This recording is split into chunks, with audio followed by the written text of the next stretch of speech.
Como programada e sen queixas, pasaba a tarde dominical errentes do seu, allea a tanta fazaña aventureira, cambaleando o corpo anchado polo traballo, sen máis alegría que ter a cea lista, a casa amañada e un día menos que botar nas súas contas. Axúdoche, má, como queiras, pero non podes sair, xa o sabes, xa. Durante varias horas arrincamos os alamagos do horto e corremos a terra facendo gabias para os allos.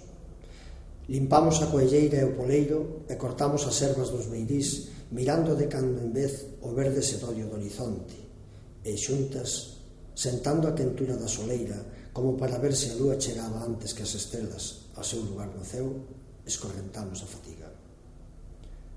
As dúas dábanos o mesmo aquela suposta carreira cósmica, mais ali estábamos, como aparcadas e minúsculamente expostas á vigilancia do universo inteiro.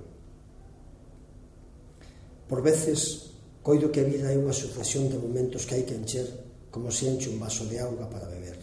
Así de sinxelo.